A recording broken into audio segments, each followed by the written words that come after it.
लाख रुपए लिए गए हैं। और टोटल अगर देखा जाए तो टोटल अगर मेरे ग्रुप से जितने लोग हैं तो 8 से 9 लाख रुपए है। 8 लाख का इस जगह पे जाकर और फ्रॉड हो रहा है हम लोग के साथ, ये गलत बात है। हम कुछ दिया गया था, आईडी कार्ड भी दिया गया था। के थ्रू भेजते थे, बहुत बड़ा स्कैम करते, पोस्ट के थ्रू भेजते थे सारा चीज वो, ठीक है। और करते क्या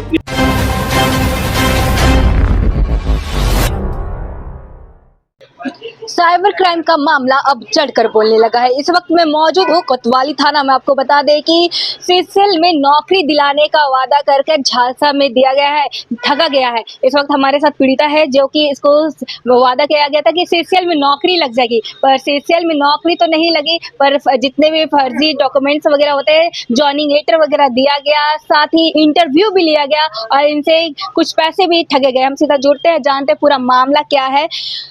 आपका नाम क्या हुआ? मेरा नाम रिंचित रानी गुप्ता है। क्या पूरा मामला क्या है? क्या आपको बोला गया सीसीएल में नौकरी दिलाएंगे? ये कितना के आपके साथ ठगी हुई है? क्या कुछ है?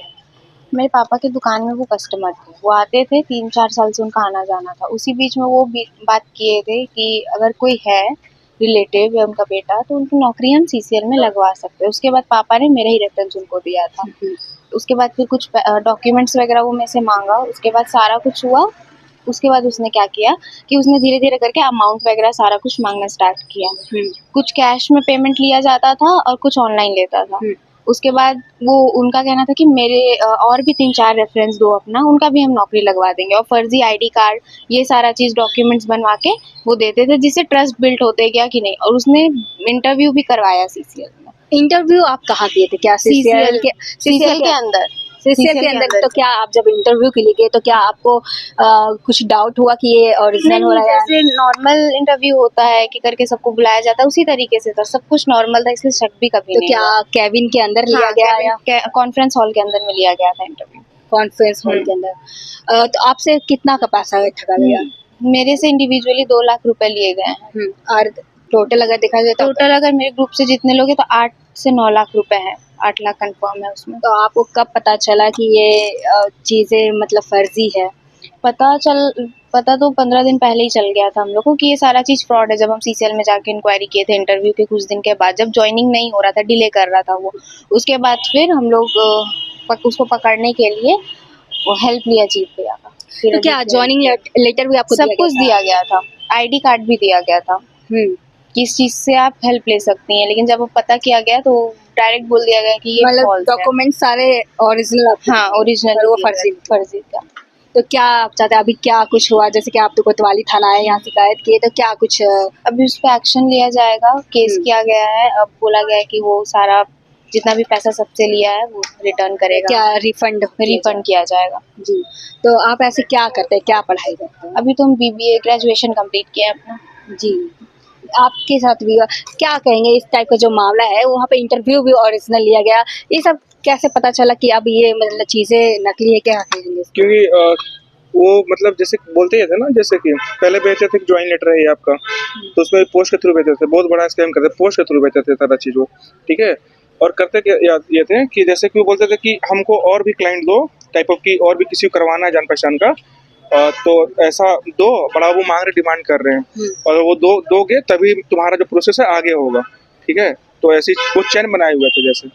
तो क्या कोई अधिकारी भी शामिल थे उसमें क्या इंटरव्यू के दौरान? क्योंकि अकेले तो इंटरव्यू लेना इस पॉसिबल होता है। हाँ, हमको भी लगता है, हम कंफर्म नहीं कर सकते कि अधिकारी शामिल थे या नहीं। कहीं ना कहीं वहाँ पे जरूर कोई बड़ा आदमी का, मतलब जो ऑफिसर होंगे उनका हाथ रहा होगा, क्योंकि सीसीएल के अंदर जाना, इंटरव्यू देना बहुत बड़ी बात है। जी। हाँ जी सर। तो इससे आप क्या कहेंगे? जिस प्रकार से सीसीएल एक बड़ा कंपनी होता है, ऊपर से गवर्नमेंट होता है, इस प्रकार की लापरवाही और क्या कहेंगे आप? ये तो बहुत ही मेरे हिसाब से खराब चीज़ है कि मतलब वहाँ जाकर और सीसीएल जैसे जगह पे जाकर और फ्रॉड हो रहा है हम लोग के साथ, ये गलत बात है। हम प्रशासन से ये मांग करते हैं कि हमारा जो भी पैसा है, मेरे दोस्त मित्र का भी जो पैसा है, वो मतलब प्रशासन उनका प्रॉपर्टी जब्त करके या जैसे भी करके अकाउंट सीज करके पैसा वापस करे। हाँ बस। और जब प्रशासन ऐसे अपराधियों को कड़ी से कड़ी सजा दे ताकि किसी को दिक्कत ना हो, मतलब फ्रॉड ना हो। आप बाकी लोगों को आप क्या मैसेज देना चाहेंगे जिस प्रकार से वो अभी ग्रेजुएशन कंप्लीट होता है, इस प्रकार से नौकरी की तलाश में किसी पे भी ट्रस्ट कर लेते हैं और इस प्रकार की चीजें हो जाती है, साइबर क्राइम जैसे अपराध चीजें हो जाती है? मेरा यही कहना है कि भाई ऑफिशियल जो अपना गूगल पे देखो, जहाँ भी देखना ऑफिशियल वेबसाइट पे देखो, वहाँ से फॉर्म अप्लाई करो। किसी के जहाँ से मत आओ कि हम नौकरी लगा देंगे, नौकरी कहीं से नहीं लगता है, सिंपल सा बात है, बस उससे बचना है। जी, क्या नाम है आपका? मेरा अजीत कुमार यादव नाम है। आप अभी ग्रेजुएशन कर रहे हैं या कंप्लीट हो गया? कंप्लीट हो गया। कंप्लीट हो गया, तो फिर जैसे कि आप पढ़े लिखे हैं, तो उसके बाद उनके झांसे में आप कैसे आए? फैमिली में ही इंक्लूडेड थे वो। अच्छा, फैमिली फैमिली में ही उनका 2-3 साल से हमारे यहाँ पे बातचीत था, तो किसी को भी ट्रस्ट हो जाएगा। जब दुकान ही जा रहे हैं, फादर के थ्रू हैं, तो पेरेंट्स पे किसको ट्रस्ट नहीं होता है। इसी बेसिस पे हम उनसे हेल्प, वो फिर बोला गया जैसा तो वैसे हम करते गए। जी, इंटरव्यू वगैरह भी सब चीज़ें हैं। तो आप क्या कहना चाहेंगे बाकी लोगों को मैसेज, क्योंकि जिस प्रकार से आपके साथ ये घटना हुआ है, तो आप लोगों को क्या मैसेज देना चाहेंगे? यही कि किसी पे भी ट्रस्ट नहीं करना चाहिए, सिंपल सा चीज़। अगर किसी पे भी ट्रस्ट कर रहे हैं और वैसा कुछ है तो पहले आप इंक्वायरी कर लीजिए। जी, ऐसे उनका नाम क्या था जिसके द्वारा आपको ठग किया? सुजीत कुमार सिन्हा।